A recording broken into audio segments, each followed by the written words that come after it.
So as I mentioned earlier, we're very pleased to welcome three faculty members to discuss the crisis in Syria.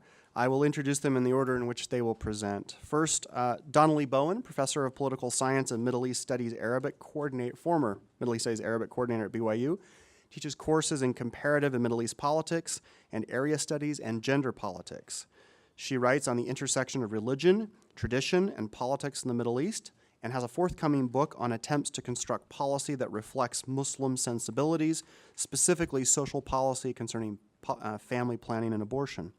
She's traveled, lived, and researched in North Africa and the Middle East, as well as served on the board of directors of the Middle East Studies Association of North America, and held the offices of treasurer and vice president.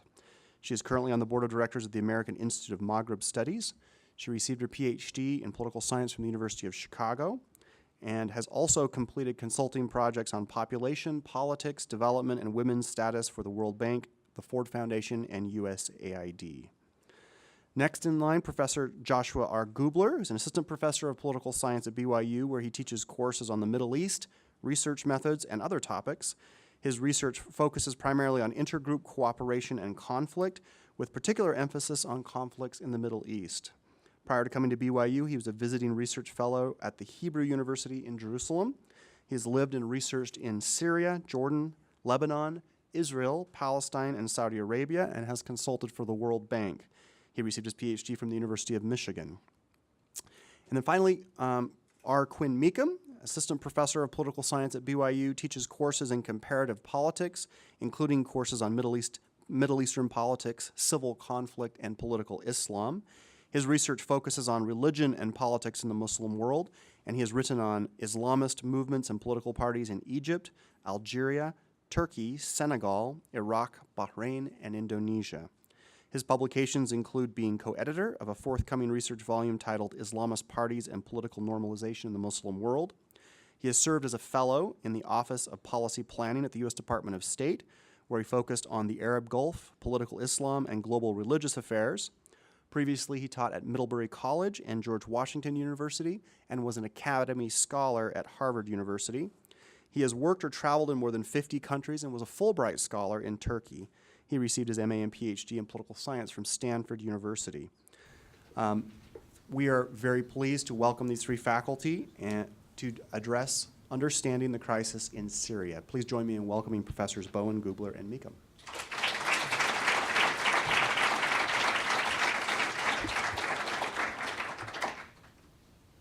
Hi, I'm assigned to do the background. There are two major theories floating around to explain what has happened in Syria. In April 2011, we saw a rolling process of protests taking over the periphery of Syria, small towns that most of you had never heard of. And what they had in common was strong antagonism towards the regime. And the regime answered in kind, smashing the protests.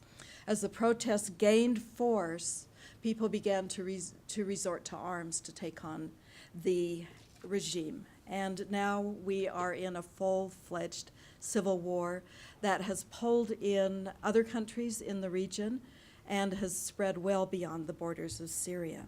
There are two major theories as to why this is. These theories float around Washington to a certain extent. The first is that it's all ethnicity.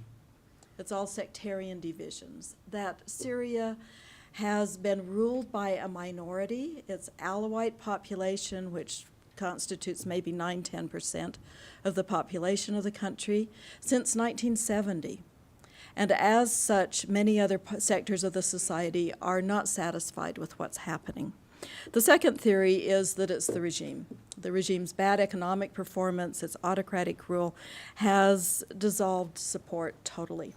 When you look at the ethnic realities of Syria, you begin to get a sense of the difficulty of pulling together this state. There are two major ethnic groups, the Arabs, who are 90% of the population, and the Kurds, along with small groups of Armenians and others that compose around 10% of the population. The Kurds live mostly in this area, and we'll look at them a little later. While the Arabs are citizens of Syria, Kurds are not considered Syrians unless they expressly renounce their Kurdish identity, which most have been reluctant to do. Now, at the same time, we also have a number of religious groups. Sunni Muslims, which are about 74%, the Alawite and the Druze, Christians, and a very small Jewish community as well.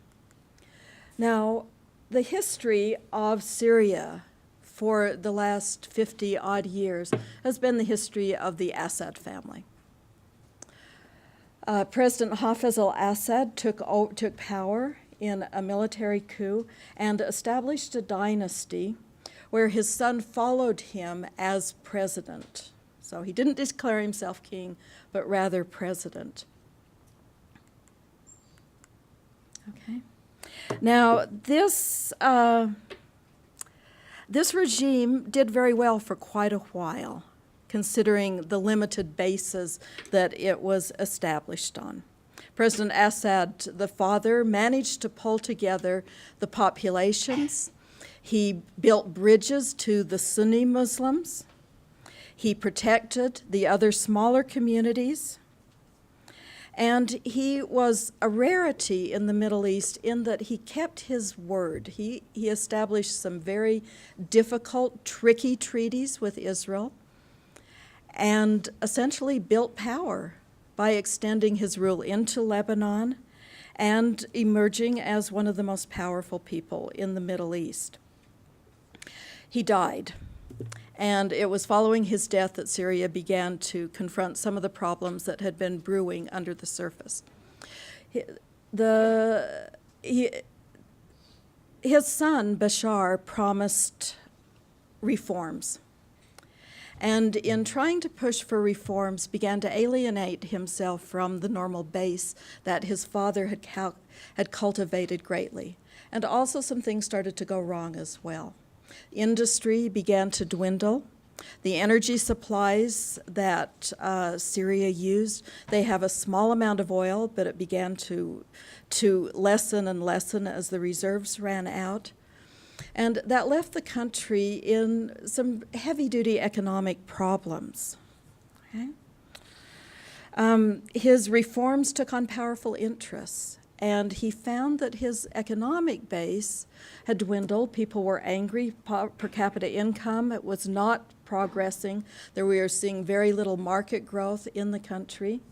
More of the people were living under the poverty line, around 30%, and the state essentially had been abandoned to the wealthy, which translated into other terms meant the family of the ruler, the security forces, the top people in the party and in the military, and a few of the elites that ran the economic actions. Okay. Bashar was not supposed to follow his father. In fact, the rule was supposed to go to his older brother, Basil, who was killed in an automobile crash. One of the times I was in Syria, there were pictures of the three of them around, and they were referred to as the Father, the Son, and the Holy Ghost. Okay? But what was very much set was that there was a mindset in terms of how things were done. And one of our former BYU colleagues, a Syrian opposition leader, called this the playbook. He said, when there's opposition, you deal with it by crushing it.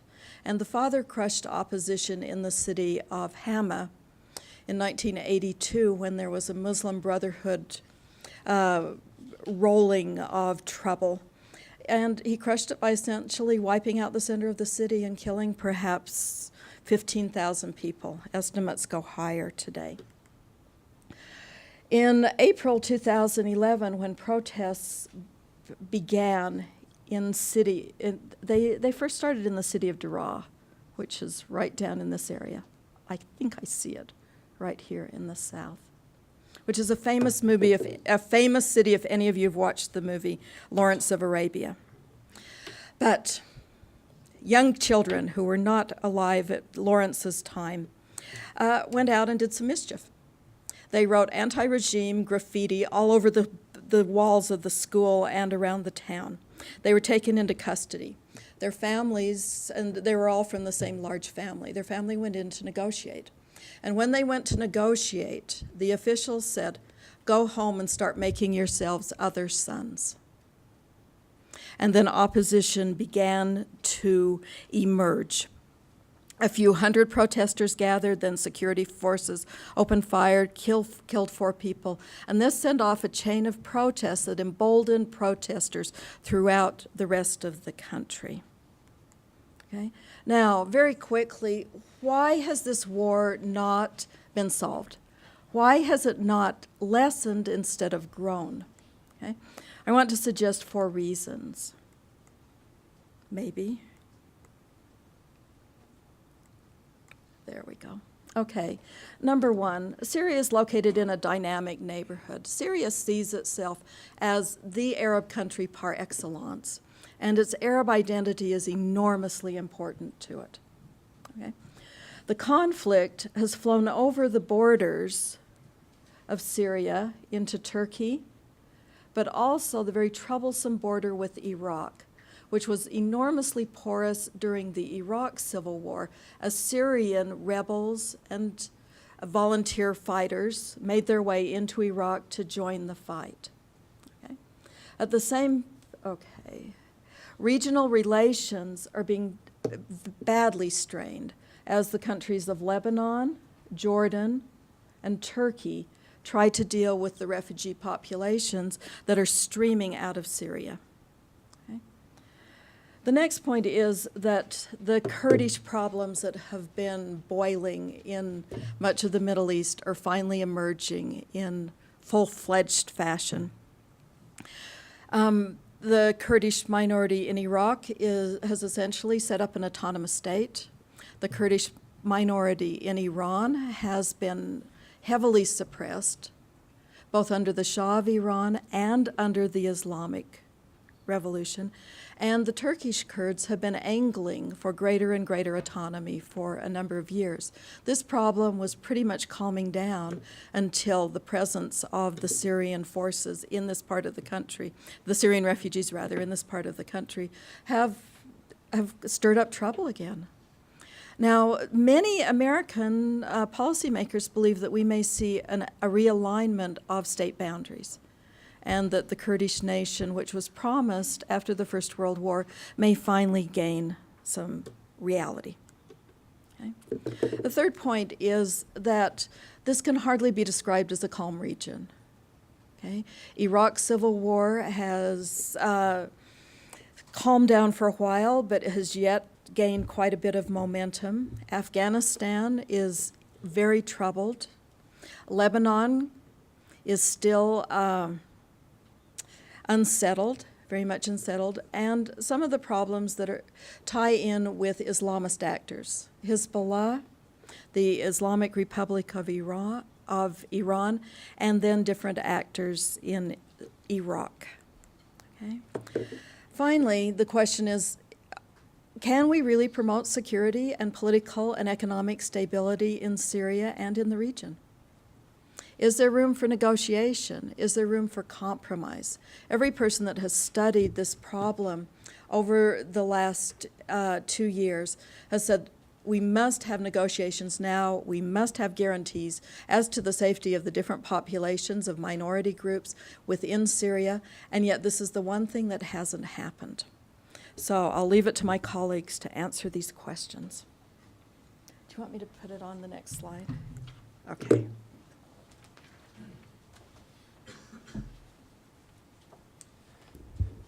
I unfortunately have very few answers to those questions, but look forward to discussing some of them in question and answer. My goal is to briefly describe some of the issues related to the conflict as it currently stands, and talk a little bit of where we might expect things to go, but we'll leave most of that to Professor Mecham, who will speak after me. So at present, the official numbers on this conflict from the United Nations are 85,000 people killed, quite a large number, and at least 2.5 million displaced. And Professor Mecham will give you some numbers that suggest that it's actually, in reality, considerably higher than that. So these are people who have fled their homes, for one reason or another and fled into refugee camps in Jordan, a number of them in Jordan, but also in other surrounding countries. As I think of the current issues dealing with in understanding this rebellion and how it might be resolved, I think of three main issues. The first is the nature of this rebellion is different than many of the rebellions that we have, or the revolutions that we have associated with the Arab Spring.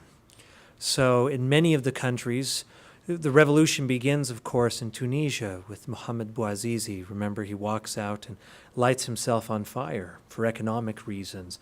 And that spark then spreads to the rest of the region. In many of the countries, the protests take a largely nonviolent form. So you can think of in Tunisia, this was largely nonviolent. Some of the leaders of the revolution were rap singers, and things like that, not people carrying guns. Libya, it does turn violent. In Egypt, it remains largely nonviolent. It has become much more violent since its initial protest period.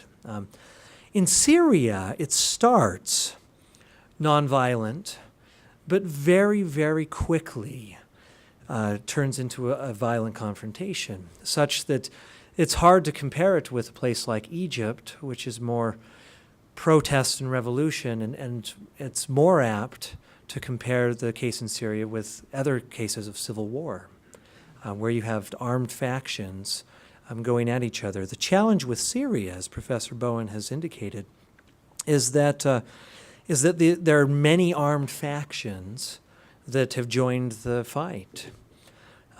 So whereas initially you have individuals who look very similar to the Egyptian activists who were interested in democracy and increased human rights, over time the nature of the rebellion has changed.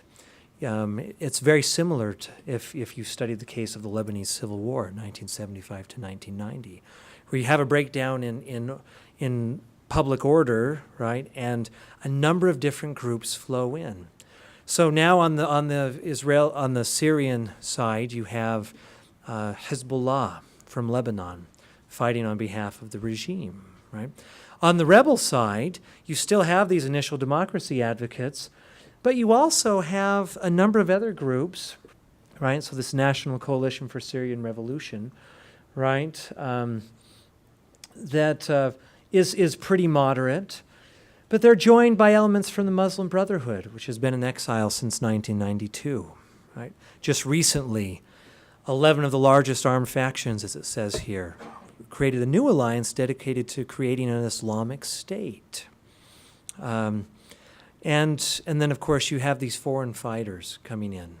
So you've had this evolution of the revolution to make it less like a protest traditional type of revolution and more like a civil war. And it's in that context that we've seen the Syrian government use missiles on the ground, to destroy some villages. If you want to ruin your day, you can go and look at some of the pictures of those villages. They're all online. We've recently seen chemical weapons attacks, the type of things that happen in civil war. So that's an issue that as we look at the prolongation of this conflict, issue number one is that it's transitioned from a nonviolent protest revolution to take the form of a civil war, and that the actors involved on the rebel side are not a coherent group. They want different things, and that means problems for any type of transition. The other main issue is I'd like to present in the context of larger social science research on what we would expect when you transition from an autocracy to another form of government. And that's the stated goal here, right? Some people want a democratic form of government. Some people want an Islamic State form of government. This literature suggests First of all, that these types of transitions are not at all uncommon in young states, and that's an important thing to remember here. The Middle Eastern states are all about 60 years old, right, and comprise a number of different ethnic groups. If you think of the United States, where was the United States 60 years in? On the verge of civil war. It's not uncommon for countries at new states to face this problem of consolidation, and it's not uncommon for number of years in to have challenges with civil war.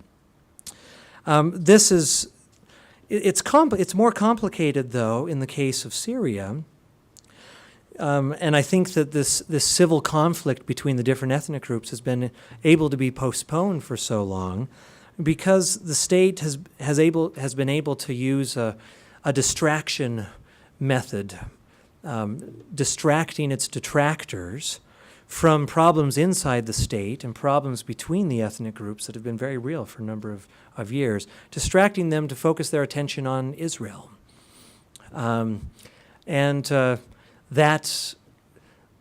has prolonged this type of inner conflict that I think many political scientists would say is somewhat inevitable under an autocracy. The transition from an autocracy to another type of government, though, is complicated in Syria in particular by the number of ethnic groups that are there. So it's simpler in a place with a more homogeneous population. But here you have a number of groups that really haven't gotten along for some time, but lived in a police state. And because of that, there weren't tensions. And once the state is gone, you see these tensions start to arise. I recall when I lived in Syria briefly in 2001, I recall the power of the police state. And Professor Scoville and I were carrying brownies to our neighbors. Our neighbors hated brownies, but we were carrying them there anyways, because that's what we knew how to make as a friendship treat. And carrying them around the corridor when suddenly a number of people came running around and shouted, "The police are coming, the police are coming." And we thought, well, that's fine, we have no problem with the police. One of them stopped and said, "You do have a problem. When the police come, they just round up everyone. Everyone in the area they can find, they round them up. They throw them in jail." And so we turned around and walked away as well, but never delivered those brownies. But that type of police state, I think, has prolonged dealing with some of the issues that have now come to the forefront between these ethnic groups. One other thing that we know about transitions from autocracy to democracy is that they often take very long. They're rarely clean. Think of the French Revolution. You have fits and starts. You have, like in the case of Egypt, you elect someone, but then they come to power and try to take over and become an autocrat, just like the previous people. And it often takes years, 20 years, or longer, for this process to play out. Another thing we know is that governments that try to transition from autocracies to democracies rarely succeed if the standard per capita income of individuals within that country is below a certain threshold. And Syria is below it. These countries often actually, there will be a transition and democracy will stick for a year, but then it'll disappear again.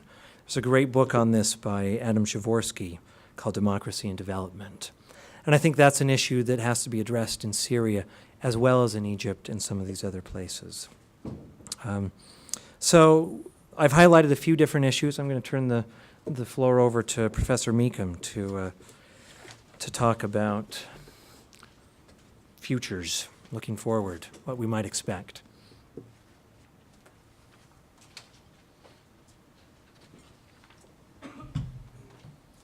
Thanks. I want to take a few minutes to think specifically about Syria as a foreign policy challenge and take a bit of a policy angle on this. I want to address U.S. approaches to the Syrian challenge, where we are on this today, some of the things that we've learned about Syria over the last couple of years, and share some alternative futures of where Syria might be going.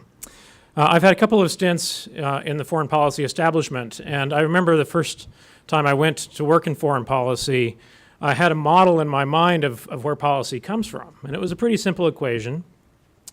It was values, well, what you care about and what you value in the world, plus science. In other words, when you move one thing, what will that do and how will that affect situations on the ground? And when you take values and you add some science to it, you should get some policy at the end of the day. And I discovered that I was a bit naive, and that actually there are some other things that go into this. One is politics. I had forgotten about that. I was a political scientist and forgotten about politics. But actually, the political considerations on the ground heavily impact the policies that you do make. And lastly, as I spent some time as an advisor to the Secretary of State, I realized that, in fact, I was missing one more element of that, which is inertia. That policies develop a momentum of their own. They develop a bureaucracy and a budget structure and everything around them, and you really have to make some tough choices and demonstrate some strong leadership to overcome that kind of inertia. And so when you think about the Syrian case and you think about where the United States has landed on policy towards Syria, think about our values, what we know about interventions, the politics around this issue in this country and the inertia around it. And I think that helps me understand why U.S. policy on Syria has appeared so timid and makes Syria a very tricky case. In fact, I think there's a values argument about why intervention in Syria might make sense, but it's not clear that there's a science argument for it. It's not clear that there's a domestic politics argument for it. In fact, there's not. And it's certainly, there is a lot of inertia that would be difficult to overcome. And understanding it that way, I think, helps us understand the challenges that this administration has had in dealing with this challenge. As Professor Bowen mentioned, Syria is a really tricky case, and it's useful to think about Syria and Libya in comparison, because in the Libyan case, the United States did intervene in a coalition supported by NATO and made a decisive difference in the Libyan civil war that deposed Muammar Gaddafi. Why hasn't that happened in Syria? As was mentioned, Syria is deeply embedded in regional linkages. It's tied in with Iraq, with Lebanon, with Israel. It has much stronger military capabilities than a country like Libya. It's a very urban civilian landscape, and there are international actors that have acted directly in support of the Syrian regime, particularly Russia and especially Iran. I think in contrast to Libya, there are fewer clear economic interests at stake for international actors. Libya was a major oil exporter to Europe and Italy in particular. And the sectarian fragmentation that we've talked about really does play into existing rivalries within the broader Middle East, particularly the Sunni-Shia split in foreign policy between Saudi Arabia and Iran. Although Libya and Syria had some similarities in terms of the repression that their leaders doled out to protesters, Libya was much a clearer case in terms of military success, in terms of how to support the rebels, in terms of it being more isolated geographically and diplomatically, fewer people in Libya, I think help us understand why Syria has been a much harder case to intervene in. And I'd like to highlight just a few moments of decision or indecision in U.S. foreign policy towards Syria. Remember that when you fail to make a decision, you are making a decision, and you're just deciding not to decide. There was an early assumption back in the early days of the Arab uprisings that Syria was going to be stable and that it was going to survive. There were comparisons to Egypt in which it was argued that Syrian society is inherently much more tied into the regime, that it's likely to be more supportive of the regime through a series of patronage networks. And that shifted pretty quickly as protests escalated and they got dramatic and they were being repressed, but they continued to escalate in the face of this unreasonable repression. And as those protests became so widespread and gained ground, a number of important defections from the Syrian regime occurred, including military figures. human rights abuses became so egregious that they were really intolerable to this broader population. And those of us that were watching it in that moment, maybe in late 2011, said, why is this happening? Why do people continue to go out into the streets and protest in Syria when there are snipers on the buildings and they're likely to be killed? And I talked to a Syrian colleague about that, and she told me, she said, you need to understand something has transformed radically the psychology of individuals in this country.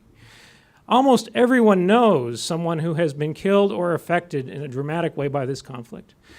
That knowledge is spread around the country so quickly by communication that individuals recognize that they are, regardless of the risks, are deeply, deeply entrenched in this fight against the regime. And so there was this moment where we thought, perhaps this is inevitable. The wave of protest is remarkable. And there was a decision in U.S. foreign policy not to support the rebels, to wait and see, to leave this to the protesters and their remarkable courage. Over time, that shifted to a decision to provide some limited aid with a desire to hopefully just tip the balance in favor of the rebels and also to counter emerging radicalism within the opposition. But this spring, as I talked to people in Washington, something dramatically changed and shifted in the intelligence community, where there was a realization for the first time in Washington that this regime may not go away. That regime gains on the ground were significant enough, the regime was cohesive enough despite enormous pressures and made some strategic gains, that it became a different kind of problem. It became not a problem of wait and see and how can we support a new regime coming out of this, but can we allow this regime to stay in power after all that the Syrian people have been through? And at the end of the summer, there was this major chemical weapons attack in the last part of August. And I think it's useful to think about that attack as a bit of a decision-making case study in the U.S. It shifted U.S. perspective on Syria significantly. The argument was largely on humanitarian grounds. And the threat of force suddenly became very important. U.S. Secretary of State John Kerry was very deliberate about threatening force on multiple occasions. There was lots of behind-the-scenes diplomacy at the same time, and many countries were against an American military intervention in Syria. There were lots of things that didn't get well reported in the media. The Polish foreign minister, for example, took it upon himself to try to find a way out of this looming crisis. And we got a remarkable deal, really a deal that many of us weren't sure could happen between the United States, Syria, and the Russians that emerged into the UN.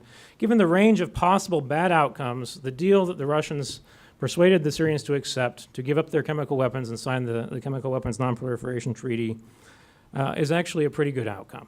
There's been a lot of criticism of that outcome because, particularly on the part of the rebels who felt like the United States had been bamboozled into failing to actually deal with the real crisis on the ground. But from my perspective, I think it's much less likely that the regime will use chemical weapons at this stage, and that there has been some diplomatic success there. It did not, however, alter the overall humanitarian picture or the course of the war. And I just want to emphasize that what we have in Syria is a humanitarian disaster of remarkable proportions. We've not seen anything like this in the world since the Rwandan genocide, which was more than 20 years ago. And we've got about 100 people still being killed every day in Syria. Numbers range around the 100,000 mark dead. Likely, given current trajectories, it will be 150,000 dead in 2014. About 1/4 of the entire population of Syria has been displaced. The UN just logged its official 2 millionth refugee that has crossed a border leaving Syria, but there are about 3 to 4 million internally displaced people, and that's likely to escalate even faster over time. So we're dealing with a major crisis that if you care about humanitarian issues, you really have to care about Syria. And there are some problems with understanding alternative futures here. If the regime remains in power, that's a problem. It has institutionalized brutality to an enormous extent. It's hard to imagine any real respect for pluralism going forward given the track record of this regime. And I don't think the international community should be okay with that. However, there are real problems with the overthrow of that regime if we imagine a future that goes that direction. It's not clear at this stage, who is in a position to ever rebuild that state? We would anticipate very long periods of infighting and fragmentation, and anticipate major human rights abuses coming from anyone who actually ends up leading a Syrian state in the aftermath of the Assad regime. Certainly we would expect some revenge killings based on what the Alawite military has done to other parts of the population. We certainly have seen them in Libya, which was, if anything, a less traumatic transition. There are amazing number of international considerations in this case. The UN Security Council is really not able to do much or with any speed because of Russian and Chinese veto power. And we should anticipate that the Syrian regime will continue to be supported by Iran, certainly to some extent by Russia as well. And publics in Western democracies have been unwilling to put anything on the line in the Syrian conflict. The two countries that have in favor of the rebels are Saudi Arabia and Qatar, which have increased monetary support for the rebels and invested directly in them, but they do have different preferences. Qatar is much more comfortable funding Islamist rebels. The Saudis have a fear of the Muslim Brotherhood and have different preferences in their rebels. Turkey, on the northern border, would love to see a NATO-led intervention and an air war on Syria to create space for the overthrow of this regime. There is some potential, it's limited potential for international diplomacy. Last year there were some talks in Geneva, Switzerland, that largely agreed, for those limited people that participated, that a managed power-sharing agreement needed to happen. There weren't any real agreements from those that could make it happen.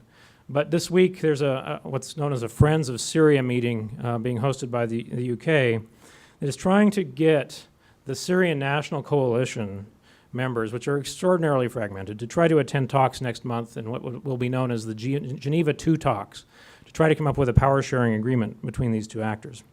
Right now it's likely that many will boycott that. The opposition has demanded that Assad step down prior to any negotiations. Assad has just recently announced a couple of days ago that he's planning to run for re-election in 2014. So I think this is definitely a worthwhile effort, but wise to expect modest results. And I think that at this point, I want to make the case that as we think about formulating a foreign policy towards Syria, that foreign policy should be based primarily on humanitarian grounds.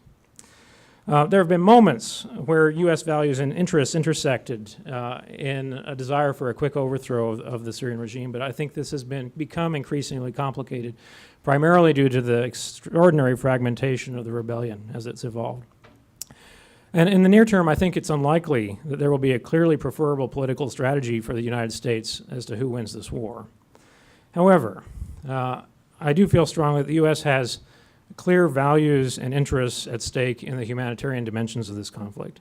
And we have failed as a country up to this point to make decisions that could help to lessen the suffering of millions of people that have suffered remarkably in the last 2 years. There have been opportunities for a no-fly zone, support for humanitarian corridors, building an international coalition to force Assad essentially to make some humanitarian concessions. And I think that those things are still on the table.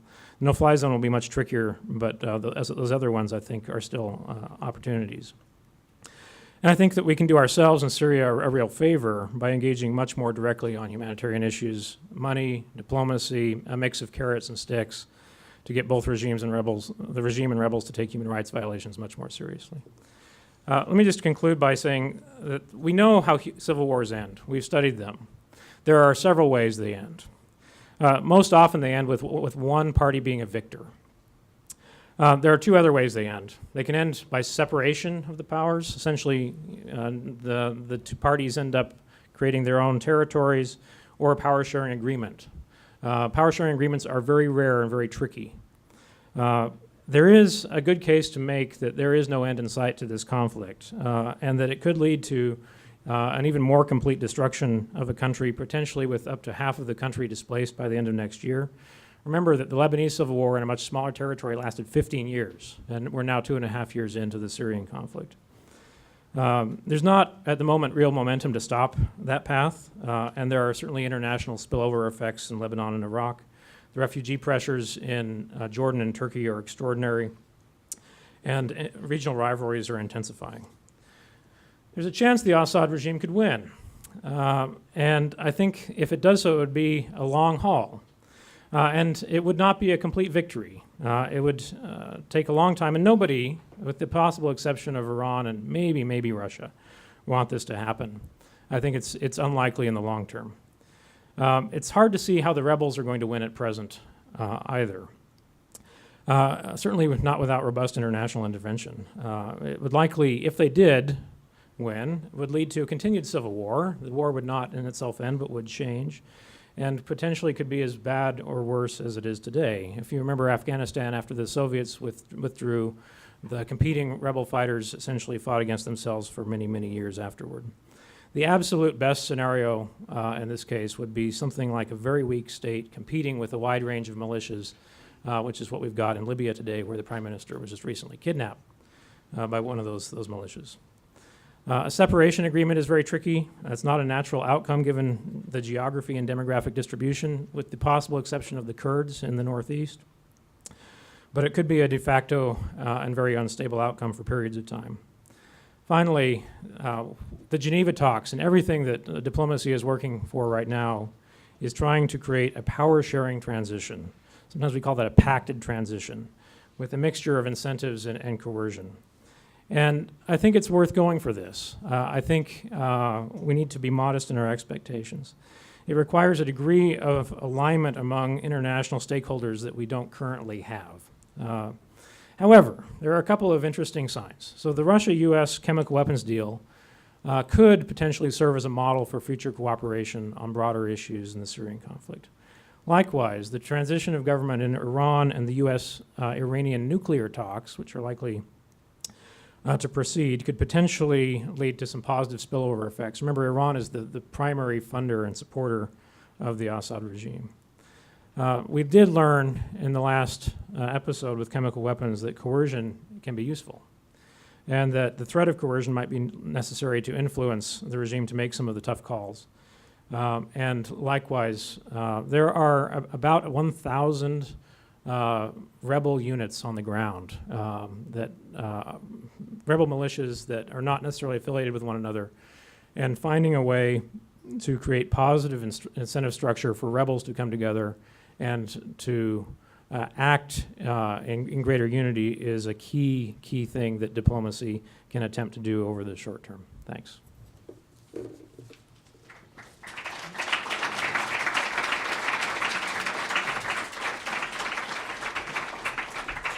All right, so we just have a few minutes before you have to head out for questions. Those who are standing here are well positioned if they want to ask a question in the line here. But please, if you want to come over to this microphone, we don't have any wireless because they're up here, but we have mics for the faculty so they can ask questions quickly. Tell us your name and you can ask your question. Anybody here want to ask while you're standing?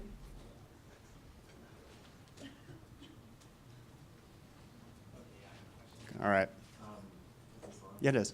Okay, so speaking with a lot of Syrian friends that I have that were displaced that now live in Saudi Arabia, they kind of view the rebels as gangs. And it's kind of an interesting way that I had it explained to me that it's kind of like gangs that are taking over their country. And obviously, they don't necessarily support them, but that's kind of their sentiment that, like, instead of, freedom fighters is, I know a lot of times that they're portrayed there, to a Syrian, it's explained more as like a gang or gangs taking over the country. So I was just wondering maybe your view on that aspect.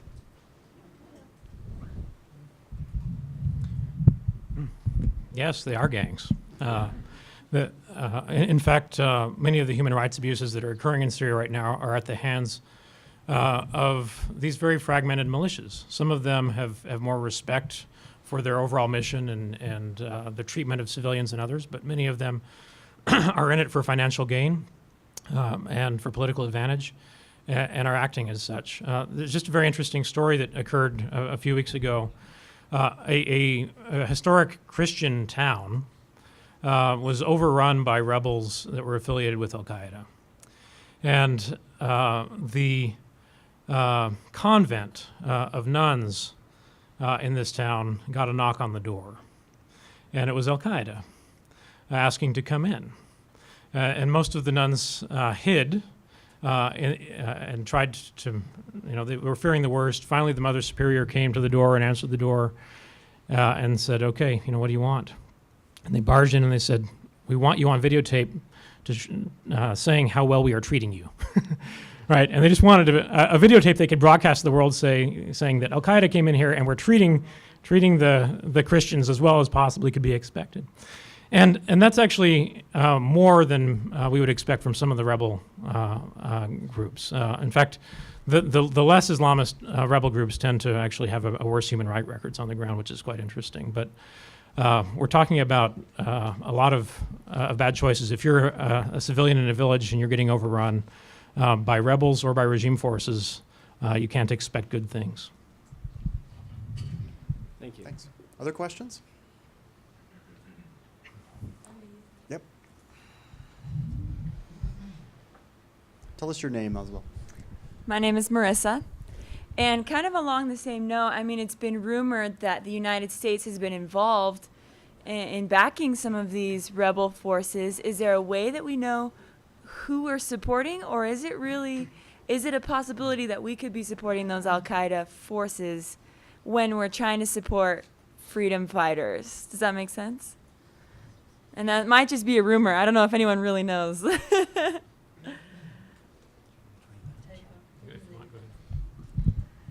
I think that's the debate currently among U.S. foreign policy makers, right? I think at present we're not officially supporting any of those groups, and the reason why is we just don't know whom to support. So, the what? Want a mic? Oh, well, you can mention that. We should just mention that there's a certain amount of relief effort that's going into caring for the refugees and trying to get it into the country as well, which has been problematic at times. But not as much as is needed. It's impossible to satisfy the needs. Thank you. Huh? Final question?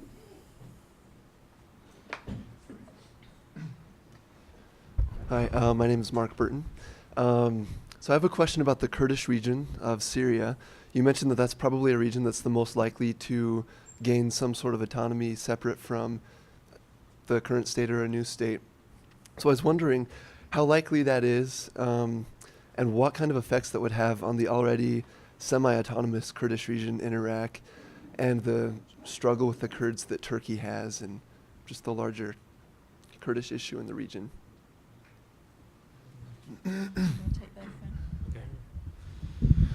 Kurds are a very small minority in Syria. As Professor Bowen mentioned, they're about 5% of the population. They are reasonably geographically concentrated in the northeast and have some interconnectivity to other regions. Right now, the Iraqi-Syrian border is pretty porous. A lot of movement back and forth. Many Syrian refugees have fled across the Iraqi border to take refuge in the northern Kurdish regions of Iraq. And so, in many ways, the Kurds in northern Syria have much more in common economically at this stage, certainly ethnically, with people outside of Syria than they do within Syria. They also have their own militias, and some of the strongest militias and most cohesive militias in Syria are Kurdish militias, and they have that identity around them that make it very hard for non-Kurds to participate there. So I think it's going to be very hard for those Kurdish militias to give up power to a central state in the future. Turkey's not going to want that to happen. They're very concerned about that. But affinities with Iraq might be much more easy to institutionalize because the northern Iraqi provinces, the Kurdistan provinces of Iraq, are going to probably welcome that in many respects and have a lot more autonomy to make that possible. Thank you. All right. Should we end it there? Thank you very much. Thanks for your attendance.